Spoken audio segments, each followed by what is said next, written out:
Well, welcome back to day 4, and this is a session that I really enjoy because it's all about how to accelerate and really move into that stage of action. So on day 1 we looked at finding purpose. On day 2 we looked at how to find the time and the energy to put ourselves first and put your career on the top of the to-do list. And yesterday we looked at how to be courageous, how to find that courage to make the changes that we want and to start to visualize a future full of purpose with that lovely letter exercise that you did at the end. So today we're going to talk about that at the next level. So yesterday you made a 1-year plan in effect. And so tonight we're going to be thinking about not just the short-term goals, but we're going to be really thinking about the long-term goals, what your legacy is going to be. And so to do that, what I'm going to do is try to give you some ways so that you can think really big, so that you can think much bigger than normal. And so this is a totally different way of planning and also of taking action. So we're starting from our purpose. So as I'm talking you through today's workshop, I would like you to keep in mind your purpose that you wrote down on Monday. So maybe look back in your workbook, just refresh, maybe make some changes to it, but keep your purpose in mind. And don't worry if it's not finished. Don't worry if you look again and think, oh no, I want to change it. Perfectly normal. It's work that needs to continue for some time. So first of all, what stops people from thinking big? And I think there are 3 main reasons. Many people say to me that they're going to make that big change and then they use the word when. I'm going to make that big change when the children are older, when my job is easier, when the world is different, when the pandemic is finished. And to be honest, when people use that word when, I know that they're not actually ready for coaching and they're not actually ready for what I'm talking to you about today. So that's if you're using the word when, just notice that, because it might mean that you're not quite ready for this next step, which requires really big thinking. We need to be ready for it. Secondly, and it's something that people often say to me, that they feel that if they think big, that it kind of looks very presumptuous, that it looks like showing off or assuming something that's not actually for them. So this is an interesting one, and I'm not going to address it really in detail today, but just notice if that is an issue for you. It can often come up with the question of, who am I to do that? Who am I to think that I could do that? And my answer back would be, well, who are you not to do that? If you have that big plan, then you are probably needed to do that. Thirdly, a lot of people plan small steps.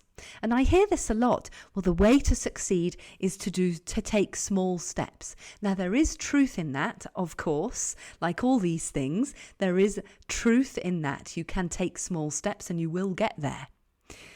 My suggestion today is going to be to take one big leap forward and plan backwards. And we will talk about why that works. So how can we really start to live our legacy right now? So in my program, in my approach to coaching, for me, I feel it's very important to first of all look at purpose. That's the building block. Then to look at the mindset, which is really about what we were talking about, the energy, about thinking about time, thinking about beliefs, what we believe is true. And we're going to come back to that tomorrow. And also thinking about how we really see ourselves. Finally, action. So if we don't put action into place, then obviously nothing happens. So we're going to really look at that third part today, a bit about that action. How can we do it right now? So we're not going to wait for a certain amount of time before we start living our legacy. We're going to actually do it right now, tomorrow, in fact. So I think there are a number of parts to this, and tonight I've organised the programme into 3 parts. So part 1 is again 3 steps. I seem to like the number 3. 3 steps to opening your mind to new possibilities, but even more than that, to thinking big. So in your workbook, you will find a section for this. So there are 3 very important and sometimes challenging steps to take to open yourself up to the biggest possibilities. And these are the possibilities that you think are impossible. So I want you to think about what things do you think at the moment are impossible. Now, opening up to these new possibilities can be exciting. It can also be scary, because it challenges so much. It challenges our vision of ourselves. Can we really be and do things differently? So it's a big, big challenge. So I think there are 3 steps to this, 3 very important steps. And one is not more important than the other, in my opinion. So the first one is being very self-aware. We need to really look in the mirror and ask the question, who am I? And in coaching, we often talk about coaching as providing a mirror. So coaching provides that mirror and provides that feedback, provides a vision back to ourselves of who we are and who the world sees on the outside. And then also who asks us the question, well, who do we want to be? So when I'm coaching somebody, I'm always reflecting back to them, in fact, what they say to me, which you might think, well, what's the point of that? But often we don't hear it. So if I reflect back to somebody what they've said to me, when they hear it back, it is just like that mirror. And hearing it back gives them another perspective. They can think about what's important, where are my blind spots, what am I not seeing? And what are the habits that I have that have maybe developed over many, many years? So why is this important? Well, I'm going to give you a very practical example. It's a great example. And I was at the school gate just before the summer, and I was talking to someone who was telling me how she was an overthinker. She said, I'm an overthinker, and that it was really difficult being an overthinker because all the time you're just questioning all the time, and that was made life very difficult. Now, in the same conversation, the conversation moved on, and then she told me how she was thinking of joining an exercise class, but she couldn't decide which one, and she wasn't sure if it was for her. She was wondering if something different might be better, and she carried on like this. And as she was talking, I could see that she hadn't seen the link between everything she had just said about being an overthinker and this procrastination and overthinking this exercise class. And I thought it was so interesting because it was 20 seconds apart, but she didn't make that link. But we're all like this. Every single one of us, we are all like this. We don't see often our own patterns of thinking. And you might think as a coach that I might see it in myself. I can tell you I don't. I really don't. And that's why I'm very happy to have friends who are coaches. And when they're speaking to me, they will often say, oh, that's a limiting belief. Had you noticed that? And it's very interesting because we don't always see it. I think I see it more than I used to, but I don't always see it. It's also why I have a supervisor for my coaching to help me and also give me that mirror. It's really important. So it's never work that's finished. It's always moving on. It's so and why is that important? Well, because those habits in thinking, first of all, because we don't see them, and they're habits, and often they're not based on any real truth or any evidence, they stop us from moving forward.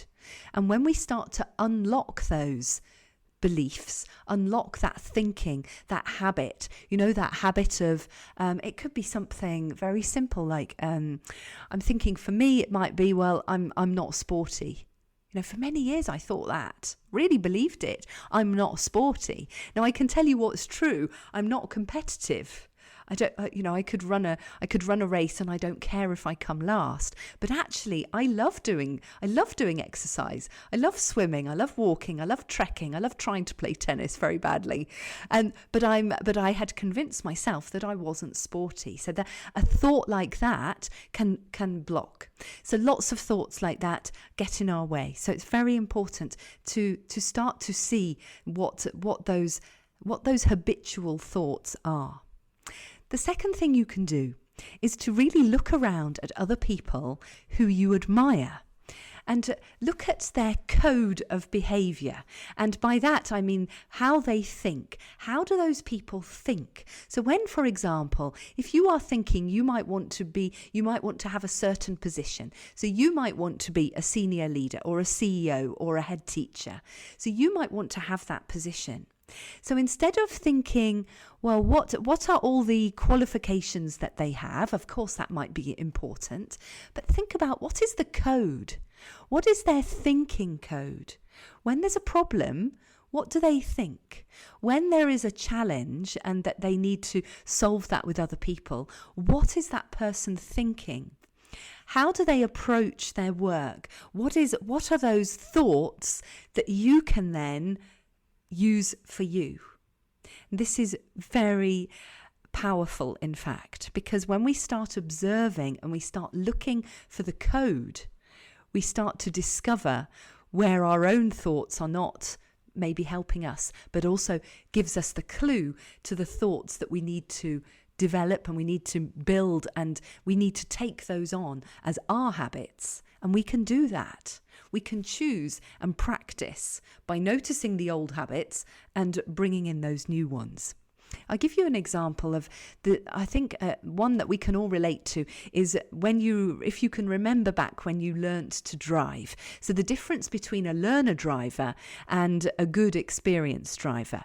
So when you're a learner driver, you learn the rules, you learn the code, you anticipate what's coming to a certain extent, but you're thinking, okay, when I come to the lights, I need to look in the mirror, I need to check the other mirror, then I need to do the indicator. And you have your list, don't you? Now, when you're a very experienced driver, you don't think about that list anymore. The code has changed. What you're actually thinking is, what's that person going to do? What's that car going to do? There's a person on a bike over there. What are they going to do? All of a sudden, the code here, the thinking has changed totally. And often it is a change from thinking about ourselves to thinking about the outside world, how other people are acting in that world. And I think driving is an excellent example of that, because the good driver is operating at a different level. They're thinking about their programming is different. The thinking is different. And imagine if a learner driver could step into that way of thinking, they would immediately be a much better driver, not just thinking about their, where which hand is going where, which foot is going where. They'd be looking at the road and looking at what's actually happening. They'd be seeing the bigger picture, and they'd be a much, much safer driver. So coaching helps you do that. Coaching helps to make that code explicit. And we do that by observing, by analysing what's going on, by thinking through, what are we thinking, what do we need to be thinking in order to step into that different level, often that higher level of thinking and of programming. And when we fast forward that thinking, that's when we get big changes. And that's why it's fast. When people are having coaching, the changes, that it's not magic, it's not magical, it's not overnight, but the changes are much, much quicker because they're thinking in a different way. They're changing their thinking, not just what they're doing. Number 3 is formulating a very long-term vision based on the answers that you have from those previous 2 questions, and thinking 5, 10, 15, even 20 years ahead can open up big possibilities. Because imagine, what would it look like when you put your purpose into action over a period of 20 years? Now, you might think, well, that's impossible. But it's amazing when you start to brainstorm that. You might have a number of different things that you want to do. Well, in 20 years, you have time. So it doesn't mean that there's just one route. There can be lots of different routes. There can be some things happening at the same time, something happening later or first. It opens up possibilities and lots of possibilities. So why a long-term vision? Well, because purpose is long-term. If you look at your purpose, it's very much long-term, and it's a way of life. In fact, it becomes a way of life. It becomes a way of living in your career and outside of it as well. And when we start to think about a long-term vision, what's interesting, when the vision and the purpose are together and really aligned, things happen. They start to happen very quickly, and the progress tends to be it tends to be much further. People go much further than they ever imagined that they could. So this takes us on to the next part of tonight's session. And as I said yesterday, a big mistake that people make is thinking about the how. So they think their plan must have, well, how am I going to do it? Maybe I need this diploma. I need to find out about X, Y, and Z. They think about the how. They think about the strategy. And of course, that is going to be important. But imagine if we don't think about the how for a minute. Put the how to the side for the moment. And instead of making a to-do list, which keeps us actually in our comfort zone, because when we write a to-do list, it's usually easy things that we know we can do. And when we think about the big picture, and when we don't think about the how, we start to make a different kind of list. And what I want you to think about tonight is putting to one side your to-do list. And instead, I want you to make a to-be list. Who do you need to be? Who do you need to be? Not what do you need to do? And I want you to imagine that you want to be a CEO. Imagine the difference between, if I ask you the question, well, what steps do you need to do to get there? That's one question. It's a good question. It can be very useful. But then if I ask you the question, who do you need to be? Who do you need to be that CEO? And that opens up a very different kind of answer. You might, for example, think about the kind of interactions that person has. I'll just give you a quick example. I think one of the most inspiring leaders that I've ever met is a head teacher. And I met him here in Belfort, and I was having a tour of a school, and we were walking around the school. And as we were walking around, I noticed that there was a little boy in the corridor, he was about 12 years old. And he had his bag, the bell had gone, all the children were in their classes. He wasn't supposed to be there. And I was walking with the head teacher. And as we got close to this little boy, I thought, oh no, I hope he's not going to shout at this little boy. And because I'm there, it's going to be even worse for this little boy. And what this head teacher did was absolutely amazing. He said to him, and he knew his name. I can't remember his name. Let's say it's David. Oh, hello, David. How are you? Oh, and your football team didn't do very well on Saturday, did they? And he turned the situation completely around. He read the situation so well. And this boy started walking with us down the corridor. He didn't want to go to his lesson for some reason. We don't know why. The head teacher didn't ask. And he asked him gently, so what lesson are you going to? He wasn't going to it before, but what lesson are you going to? And he said the name of this lesson. We walked to the door of the classroom, and he carried on talking about the football and teasing this boy gently in a nice way about the football team, and they were chatting about that. We got to the classroom door. The head teacher opened the door for him, and said to the teacher, "Oh, here's David. He's a bit late because he was talking to me, but it's no problem." So he made sure that there was no problem for this boy when he arrived. And the boy turned round and with a big smile, he said, "Bonne journée," which means have a nice day. And the head teacher said to him, "Bonne journée," and exactly the same thing back to him. It was an amazing example to me of great leadership. Because he didn't impose his power. He read the situation. He formed this amazing relationship with the boy very quickly. He knew his name already. He knew his interests. He knew everything about him. Now that to me, and it's just my opinion, but that to me is great leadership. And when we see people like that, we can really start to see that his list, it wasn't about what's he going to do. This was all about what was he going to be, how was he going to be in that role. And that was his style of leadership. So just a little story there that it's how are you going to be, not possibly the steps that are going to get you there. Okay, moving into part 3, I want to give you now 4 quick keys to start that process, to start living your legacy now. I've given you the big things that maybe take a little bit more time to work through. So the first one is I'd like you to imagine clearly in detail your legacy, your future, and in as much detail as you can. And as you did yesterday, you were writing it down. I do suggest that you write it down. Write down as much of that detail as you can.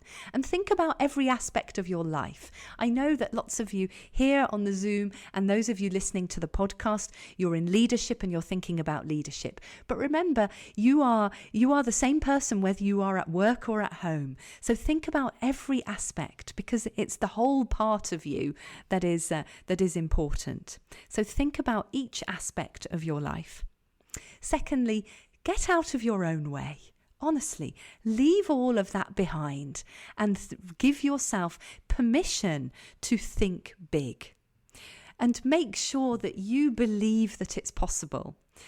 And obviously check it's really desirable. Sometimes if we're not sure about something, it's maybe because we don't really want that change.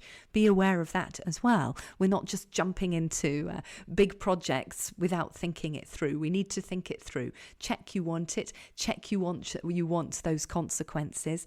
This is not a blind leap of faith, not at all. Number 3, step into that role right now. So if you want to be that CEO, if you want to have that position at work, if you want to do a sidestep and maybe be in charge of a project or whatever it is, I want you to step into that mindset. Be how you need to be right now. So, for example, if you're thinking about a leadership position and you're thinking about, well, how do great leaders behave? How do they think? You can do that right now. If you believe that great leaders, as I do, show concern for every single person in their company, whether it's the person who makes the tea or it's the person right at the top who's deciding on all the big decisions, then you can do that right now. You don't need to wait to be the CEO. You can become that leader. You can become the kind of person that you need to be right now. You don't need the title. And by doing that, you start to behave as if that has already been put into place. And guess what? Then the promotion becomes, I don't want to say automatic because that's not always true, but it becomes much easier. It becomes easier for you, but it also becomes obvious to people around you that you are the person for that kind of role. And alongside that, allow yourself to learn. Allow yourself to make mistakes. Allow yourself to analyze what people do, to try it. Maybe it works, maybe it doesn't. Be curious. Allow yourself to have that curiosity. And this comes down to mindset as well. And if you're interested in that, do go back on my podcast. There are lots of episodes about mindset. Also, in the same way, take responsibility for your inner voice. When your inner voice starts to not help you, take responsibility for that. Train it. Say, no, stop. That's not what I want. I want to hear this. So take responsibility for that and make it work for you. Take responsibility for the fact that you are the biggest influence on your life. You are the biggest influence on your life. It is your voice in your head that you are hearing all the time. And finally, and probably the most important, is take imperfect action. Just do it. Try it. Really just decide, I'm going to try it. It doesn't need to be perfect. And by trying it, you will get there. Now, if you'd like examples of imperfect action, go back and listen to the first few episodes of my podcast. Absolute examples of imperfect action. And it's amazing because you see the progress, but you have to start from somewhere. You have to take that leap. You have to start from somewhere.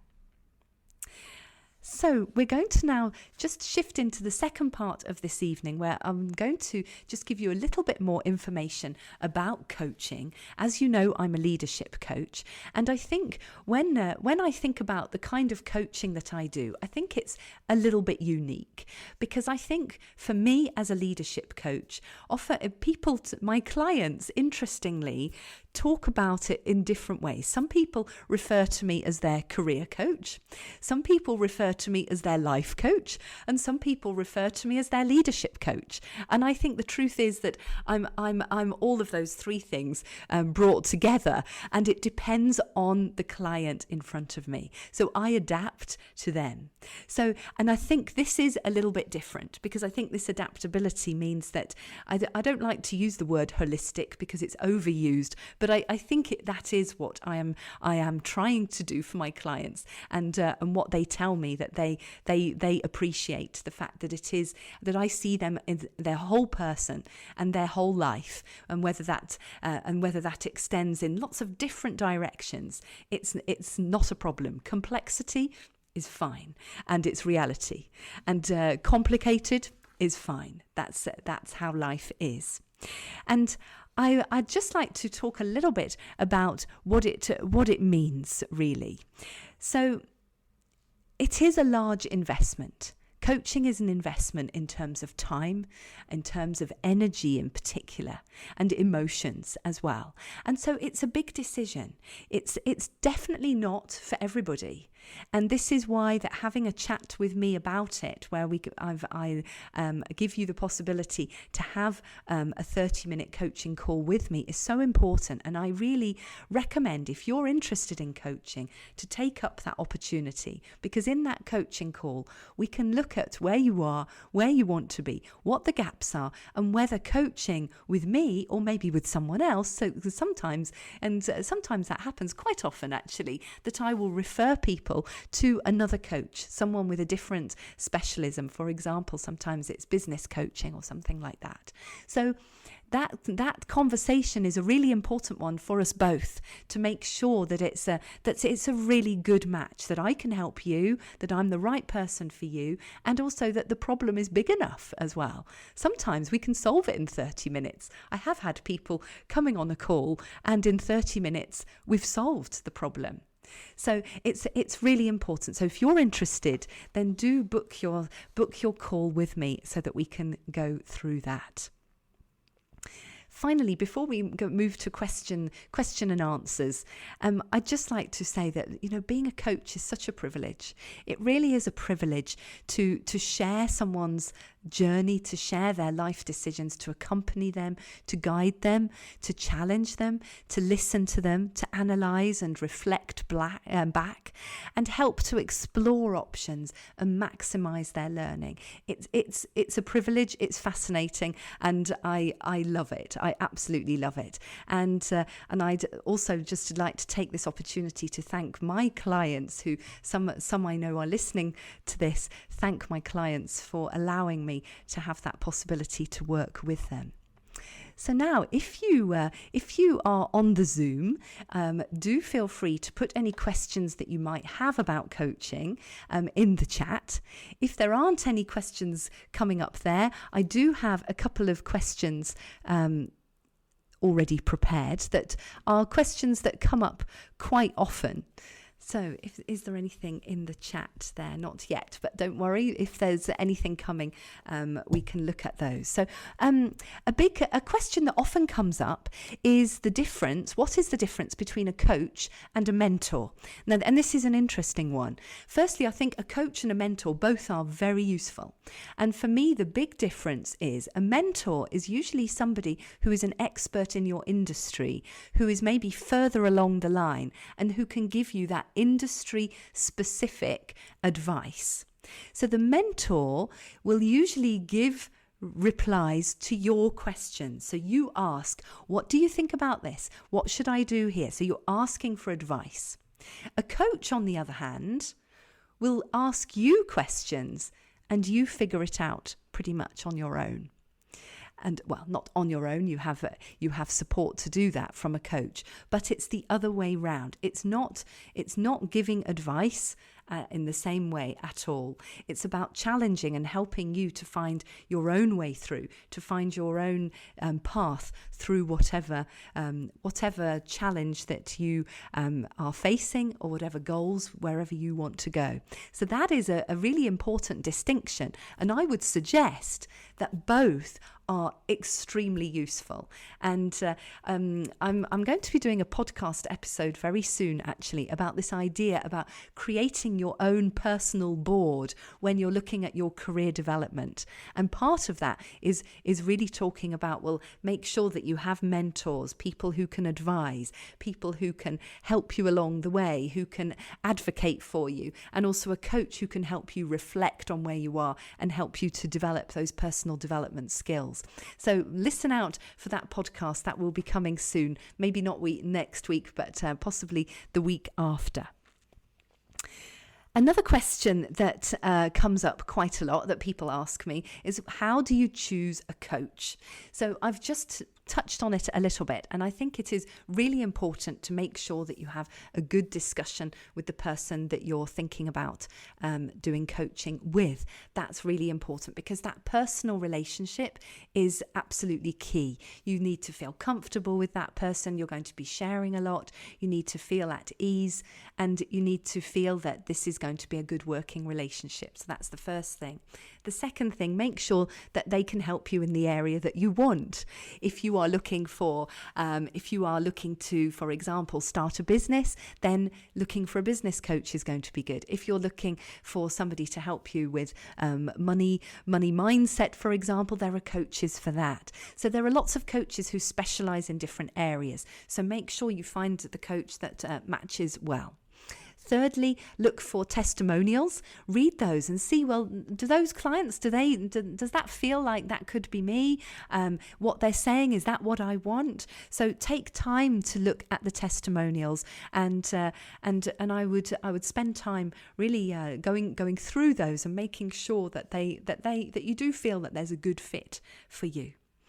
Finally, I would say that asking to speak to previous clients is always a great way to also just have a quick conversation, if that's possible. And I think quite often coaches will arrange that for you if you ask. So I hope that gives you some ideas to the common questions that I get. Are there any questions there? No, not yet. Another one that comes up is, how do you know if you are ready to have a coach? Now, this is a really interesting one, and I can't answer for all coaches, but for me, I think there are a few indicators. The first one is that somebody is ready for change. And this is really important, that the person who's coming for coaching is ready. They're at that point where they are ready and they really want to change. They're at that point where they know that now is the right time. So that for me is a really important one. Secondly, do the person who's coming for coaching, do they actually need coaching? or do they need something else? Now, sometimes that can be therapy. Coaching is not the same as therapy. Sometimes coaching needs to follow on from therapy. It depends on the situation. So that can also be something to really think about. Also, are you ready to make that investment in terms of the time? And it does take time. For my program, it's a 6-month program, and it is an unlimited program. So that means that quite often people come either once a week or once every 2 weeks, or if they want an extra session because something is coming up, they can have an extra session. But it's an investment of time, because most of the work happens between the sessions.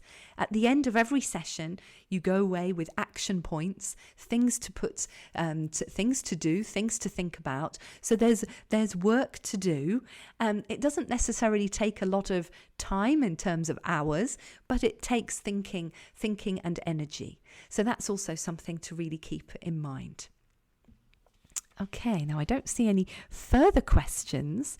So just to say that if that sounds interesting to you, do go to the bluebottlecoaching.com website and go to the Work With Me page, and there you can find testimonials, as I mentioned, and you can also find lots of information about the one-to-one program, and also you can book a call with me. So do that. You're very welcome to take me up on that offer of that free call. I do have some space tomorrow. As I said, I'm not around next week, I'm afraid. But if you want to have something after that, that's of course perfectly possible, and we can arrange that. Okay, so now tomorrow we are going to be moving on to the final day. It's gone very quickly this week, and the final day is all about how to accelerate your impact. So today we've looked at how to really start to live your legacy, and then tomorrow we're going to be looking at how to accelerate that as fast as possible. So do join me for the last session tomorrow. Those on Zoom, do feel free to stay online. I'd love to know what you thought about ditching the to-do list and thinking about the to-be list. For me, that's one of my favourite topics. So I'd love to hear more about that. For everyone listening on Zoom, thank you so much for tuning in, and do join us again tomorrow, either in person or with the replay. Thanks very much. Good night.